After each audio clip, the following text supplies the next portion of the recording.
Kremlin पर drone से हमला हुआ। रूस ने दावा किया कि यूक्रेन युद्ध के बीच पुतिन को मारने की कोशिश हुई है।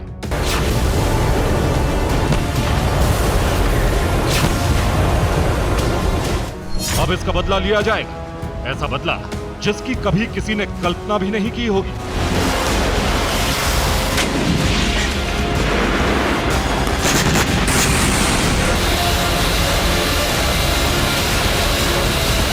तो क्या क्रेमलिन पर अटैक के बाद कीव पर कहर टूटेगा?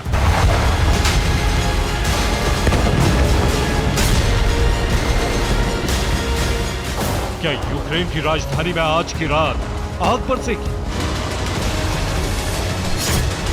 रूसी मीडिया में दावा किया जा रहा है कि पुतिन ने रेड इंक से फाइनल ऑर्डर पर दस्तखत कर दिए हैं। कीव को तबाह कर देने का और यूक्रेन में सब कुछ ध्वस्त कर देने का आदेश दिया गया है। रूसी मीडिया के हवाले से बहुत बड़ी खबर आ रही है। क्रेमलिन अटैक के बाद पुतिन ने बड़ा आदेश दिया है। पुतिन का आदेश, ज़ेलेंस्की को खत्म करो। पुतिन का आदेश, सारे बड़े अधिकारियों को मार दो।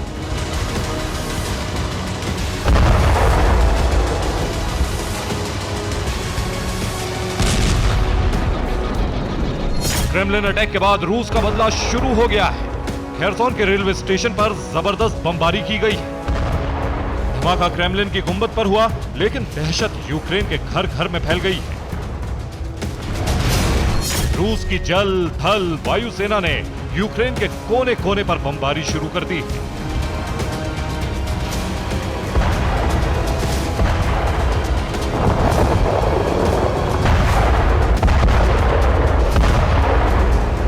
रूसी ट्रेन हथियारों की खेप के साथ वॉर फ्रंट की ओर रवाना हो गई। इस बीच रूसी स्टेट ड्यूमा के डिप्टी स्पीकर ने भी बहुत बड़ा बयान दिया है। साफ साफ कहा है कि अब ज़ेलेंस्की के घर पर रूसी मिसाइल का कहर बरपाने का वक्त आ गया है। क्रेमलिन पर अटैक से ऐन वक्त पहले यूक्रेन के राष्ट्रपति ज़ेलेंस्की फिनलैंड के एक दिन के दौरे पर गए थे, लेकिन अब पुतिन का रौद्र रूप देखकर उनकी कीव में वापस लौटने की हिम्मत नहीं हो रही। क्रेमलिन अटैक के बाद ज़ेलेंस्की ने वापस कीव लौटने का प्लान टाल दिया है। पुतिन के दफ्तर क्रेमलिन पर ड्रोन अटैक के बाद एक और बड़ा अटैक हुआ। रूस के एक और इलाके में भी ड्रोन अटैक हुआ। रूस की राजधानी मॉस्को के बिल्कुल पास कोलोमना में एक और ड्रोन अटैक हुआ।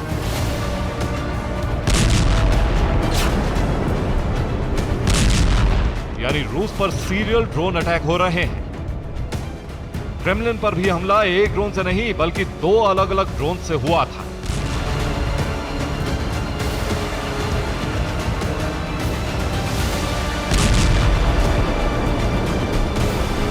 ड्रोन अटैक के बाद रूसी राष्ट्रपति के कार्यालय क्रेमलिन ने दावा किया कि पुतिन को निशाना बनाते हुए यूक्रेन ने 2 ड्रोन भेजे थे।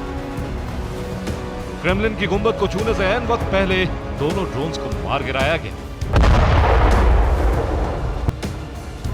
क्रेमलिन पर 16 मिनट के अंतराल पर 2 हमले हुए।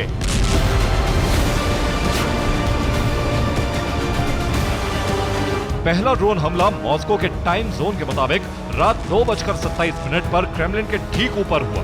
यह ड्रोन सीनेट पैलेस के ठीक ऊपर फट गया और उस महल की छत में आग लग गई जिसमें पुतिन रहते हैं।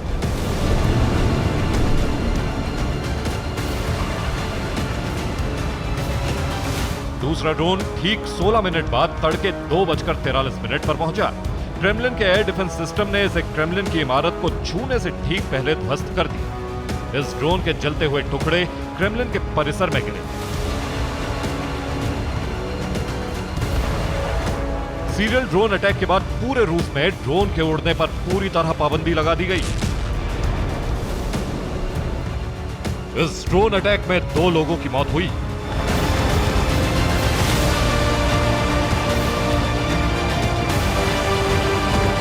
लेकिन हैरानी की बात है कि ड्रोन अटैक के वक्त ये 2 लोग क्रेमलिन की मुख्य गुंबद के ऊपर चढ़ने की कोशिश कर रहे थे। सवाल यह है कि ये दोनों संदिग्ध कौन थे?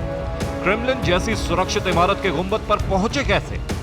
अटैक के वक्त ये दोनों क्रेमलिन की गुंबद पर क्या कर रहे थे? क्या पुतिन को मारने के लिए कोई बहुत बड़ी साजिश की गई थी जिसमें ये दोनों शामिल थे? क्या इन दोनों को क्रेमलिन के मुख्य गुंबद तक पहुंचाने वाला क्रेमलिन का ही कोई बड़ा अधिकारी था? रूस की जासूसी एजेंसी ने सबसे बड़ा इन्वेस्टिगेशन शुरू कर दिया है और रूस की सेना ने यूक्रेन को पूरी तरह से बर्बाद करने का ऑपरेशन शुरू कर दिया है।